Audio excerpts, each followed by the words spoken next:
कैसे हो सकते हैं? वही बनावट, वही सड़कें, वही ग्रिड सिस्टम, वही नालियां, पक्की ईंटों की नालियां, पक्की ईंटों के मकान, और हड़प्पा से सवाया उससे कम नहीं। अंग्रेजों का इतिहासकार है पिगट पिगट कहता है जैसे किसी साम्राज्य की दो जुड़वा राजधानियां हो, हड़प्पा और मोहनजोदड़ो। जॉन मार्शल का जीव सोरा हो गया इन सब चीजों को देखकर। जॉन मार्शल घोषणा करते हैं, इस दुनिया में सबसे पहले कहीं पर नगर बने थे तो वह क्षेत्र भारत था। इस दुनिया में सबसे पहले कहीं पर पक्की ईंटों के मकान बनने लगे थे तो वह क्षेत्र भारत था। इस दुनिया में सबसे पहले किसी ने नालियां बनाई थी तो वह क्षेत्र भारत था। और उन्होंने कहा कि भारत में सबसे पहले नगरीय सभ्यता, अर्बन सिविलाइजेशन का विकास हुआ था। कोटि कोटि प्रणाम उस जॉन मार्शल को। हम कहते हैं कि उसने भारत को जहां पाया था उसे 3000 साल पीछे ले जाकर छोड़ दिया था। एस एन राव अपनी बुक के अंदर लिखते हैं कि जॉन मार्शल ने भारत को जहां प्राप्त किया था उसे 3000 साल पीछे ले जाकर छोड़ दिया था। एग्जैक्टली भारत का इतिहास जहां पहले कहां ऋग्वेद के 1500 बीसी के आसपास से ही प्रारंभ माना जा रहा था, उस इतिहास को अब 4500 बीसी के आसपास से शुरू करना पड़ रहा था। और कालांतर की और खोजों ने तो बताया कि 7000 बीसी में मेहरगढ़ के अंदर खेती होनी शुरू हो गई थी। पाकिस्तान का एक जगह है मेहरगढ़, और अब जॉन मार्शल ने कहा कि खोद दो, ये वाला इलाका पूरा पाकिस्तान वाला का तो पूरा खोद दिया जाए। और हर साल आज चहुंदड़ो मिला, आज कोटदीजी मिला, आज सोरतुगही मिला, आज मुंडीकाक मिला, अल्लादीनो मिला, क्षेत्र पर क्षेत्र, क्षेत्र पर क्षेत्र। 47 आ गया, देश आजाद हो गया।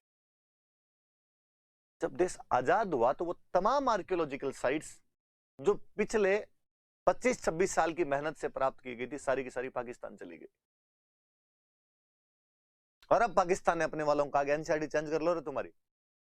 दुनिया में पहली नगरीय सभ्यता पाकिस्तान में थी, दुनिया में सबसे पहले पक्की ईंटों के मकान पाकिस्तान में थे, दुनिया में सबसे पहले नालियां ड्रेनेज सिस्टम पाकिस्तान में था। क्या भारत भारत लिखते रहते हो? अपने का है, पहले तो अपने एक ही थे ना। कुछ ही नहीं था, थप्पड़ पड़ेंगे अब तुम्हारे, चेंज करो तुम्हारी। तब किसी अपने वाले का दिमाग काम किया कि जब यार पाकिस्तान वाले पंजाब में ये चीजें हो सकती है तो ये थोड़ी है कि बाउंड्री बनाई होगी कि उधर उधर वाले पंजाब में लोग रहेंगे, अपने वाले पंजाब में भी तो कुछ हो सकता है। ठीक है, अंग्रेजों ने खुदाई उस साइड के अंदर ही की, अपने खुदाई इस साइड में कर लो। और जब इस साइड में खुदाई करने शुरू हुए तो बहुत जल्दी पंजाब में एक जगह मिल गई, रोपड़। वैसा ही स्थल जैसे पुराने था तो यार मिल रहे हैं इधर। थोड़े और नीचे उतरने शुरू हुए, हरियाणा में एक बेहतरीन जगह मिली, बनावली। क्या ये तो वैसा ही हड़प्पा मोहनजोदड़ो जैसा? कहा और नीचे उतरो, देखे थोड़ा और नीचे उतरे, जैसा हड़प्पा जैसा मोहनजोदड़ो वैसा एक हनुमानगढ़ में जगह मिली, कालीबंगा। थोड़ा और नीचे उतरे तब पता चला कि सभ्यता तो गुजरात में पड़ी है। 350 साइट्स मिली है अब तक, जिनमें 200 से ज्यादा गुजरात के अंदर है। धोलावीरा और लोथल जैसी साइट मिली, कच्छ के रण के अंदर बसा हुआ धोलावीरा। स्टेडियम बना रखा उन लोगों ने, नोटिस बोर्ड लगा रखा, तालाब से सिंचाई करना सीख गए थे वो लोग। क्या टेक्नोलॉजी का विकास किया होगा यार उन लोगों ने। लोथल एक बंदरगाह, डॉकयार्ड बना रखा उन्होंने, गोदीबाड़ा बना रखा। इतने में हरियाणा में एक जगह मिली राखी गढ़ी। वो पता चला साहब आज दिन तक आपको जो मिले उनमें सबसे बड़ा तो ये है। हमारे राजस्थान के हिस्से में जो सेंटर आया वो सेंटर कालीबंगा है। शुरुआत में जॉन मार्शल ने कहा कि इसके सेंटर सिंधु नदी के आसपास में मिले हैं, इसलिए इसको सिंधु घाटी सभ्यता कहा जाए, इंडस वैली सिविलाइजेशन कहा जाए।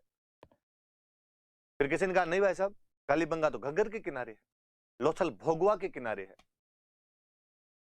कोई महाराष्ट्र का देमाबाद परवरा नदी के किनारे है, कोई यूपी का आलमगीरपुर हिंडन नदी के किनारे है, कोई जम्मू कश्मीर का मांडा चिनाब के किनारे है। अब तो फिर कहा गया यार पहली साइट जो इसकी मिली थी वो हड़प्पा थी, इसलिए सभ्यता का नाम हड़प्पा सभ्यता कर दिया जाए। तो उस सभ्यता को दोनों नामों से जानते हैं, हम उसे सिंधु घाटी सभ्यता भी कहते हैं, हम उसे हड़प्पा सभ्यता भी कहते हैं। तो हम सबको गर्व महसूस करवाने वाली महान सभ्यता इंडस वैली सिविलाइजेशन या हड़प्पियन सिविलाइजेशन, जिसका राजस्थान में एक सेंटर था, वो सेंटर कालीबंगा हुआ करता था। ये वो कालीबंगा का टीले का ही फोटो है जहां से हमें वो नगर वगैरह प्राप्त हुआ था, ये वो टीला है। तो मैंने फोटो लगा दिया आपके लिए, थोड़ा आप देख लो इसको।